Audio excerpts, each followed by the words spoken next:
Target 26। অধীরগড় বহরমপুরে আজ road show Abhishek Bandyopadhyay. মোহনা bus stand থেকে শুরু অভিষেকের রোড শো। জনসংযোগকে হাতিয়ার করে বঙ্গযুদ্ধের প্রচারে অভিষেক। রণসংকল্প যাত্রায় ইটাহারেও রোড শো করেছিলেন তৃণমূলের সর্বভারতীয় সাধারণ সম্পাদক। রণসংকল্প যাত্রায় ইটাহারেও রোড শো করেছিলেন তিনি। 2021-এর বিধানসভা ভোটে 22 আসনের 20টি জেতে তৃণমূল। লোকসভা ভোটেও 3টি আসনই শাসক দলের দখলে ছিল। সংখ্যালঘু ভোট ব্যাংক অটুট রেখে এবার ব্যবধান বাড়ানোর চ্যালেঞ্জ শাসক দলের সামনে।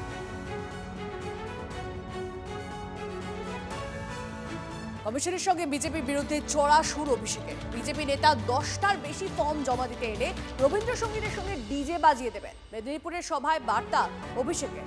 বদলের সঙ্গে বদলার কথা বললে বিজেপি টিকত না, দাবি তৃণমূল সেনাপতির। এসআইআর আটকানোর চেষ্টা করেছিল, পারেনি। কর্মচারীরা যেহেতু রাজ্য সরকারের হাতে, তাদের দিয়ে যা কিছু করে নেওয়ার চেষ্টা করছে, মন্তব্য দিলীপ ঘোষের।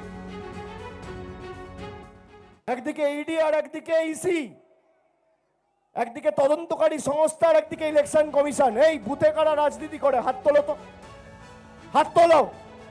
প্রত্যেক এইআরও আর ইআরও অফিসের বাইরে তৃণমূলের প্রতিনিধিরা থাকবে। 10টার বেশি আইনত বৈধভাবে কোনো ফর্ম জমা দেওয়া যায় না। আর যদি কোনো বিজেপির নেতা ভাবে শেষ মুহূর্তে, ফর্ম জমা দেওয়ার শেষ তারিখ ছিল কাল, যেহেতু বিজেপি ফর্ম জমা দিতে পারেনি, সময়সীমা বাড়িয়ে 19 তারিখ করেছে। 16, 17, 18, 19 যদি কোনো বিজেপির নেতা ইআরও অফিসে ফর্ম জমা দিতে আসে 10টার বেশি, তাহলে রবীন্দ্রসঙ্গীতের সাথে একটু ডিজেও বাজিয়ে দিয়ে ডিজেও শুনিয়ে দেবে ভদ্রভাবে। ঠিক আছে? ভাবছে শেষ মুহূর্তে মানুষের নাম বাদ দেবো? এসআইআর কে যে কোনোভাবে আটকানোর চেষ্টা করেছিলেন, ওনারা পারেননি। এখন কর্মচারীরা যেহেতু এখানকার রাজ্যের সরকারের হাতে আছেন, সেই জন্য তাদের দিয়ে যা কিছু করে নেওয়ার চেষ্টা ওনারা করছেন। ফলে এসআইআর যেটা চলছে কতটা ঠিকঠাক হচ্ছে আমাদের সন্দেহ আছে। নির্বাচন কমিশনের চেষ্টার কোনো ত্রুটি নেই, কিন্তু এখানকার পুরো সরকার যদি তাদের বিরুদ্ধে থাকে, অসহযোগিতা করে, তাহলে কোনো কাজ সম্পন্ন করাটা খুব কঠিন হয়ে যায়। এসআইআর সেই পর্যায়ে পৌঁছে গেছে। মমতা বন্দ্যোপাধ্যায়ের বিরুদ্ধে মানহানির মামলা করলেন শুভেন্দু অধিকারী। শুভেন্দুর বিরুদ্ধে কয়লা কেলেঙ্কারিতে জড়িত থাকার অভিযোগ তোলেন মমতা বন্দ্যোপাধ্যায়। সেই অভিযোগকে ভিত্তিহীন ও কল্পিত বলে 100 কোটির মানহানির মামলা বিরোধী দলনেতার। শুভেন্দুর দাবি, এই অভিযোগে আইনি নোটিশ পাঠালেও মুখ্যমন্ত্রী উত্তর দেননি।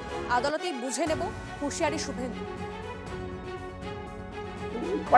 উনি পাঠিয়েছেন মাননীয় মুখ্যমন্ত্রী, তার যা যা করণীয় তিনি তো নিশ্চিতভাবে আইনি পরামর্শ নেবেন, কারণ আইনের নোটিশ গেছে।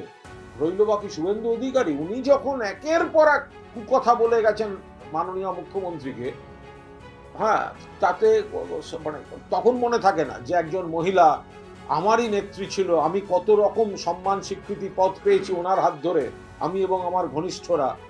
তারপরে আমি দলবদল করতে বাধ্য হয়েছি এবং আমি কি ভাষায় আক্রমণ করেছি, সেগুলো ওনার খেয়াল রাখা উচিত।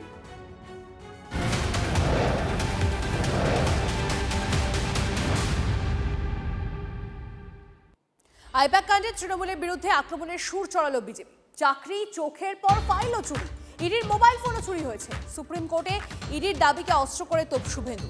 বহিরাগত প্রতীক জৈনের জন্য কেন এত দরদ? নেপথ্যে কি কারণ? প্রশ্ন তুলে কটাক্ষ সুকান্ত। তৃণমূল মানে চোর, আপনারা জানেন।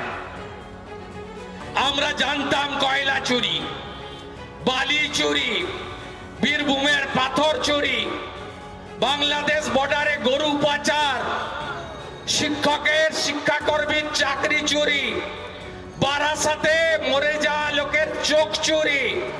আমরা কয়েকদিন আগে দেখলাম রাজ্যের মুখ্যমন্ত্রী ফাইলও চুরি করেন।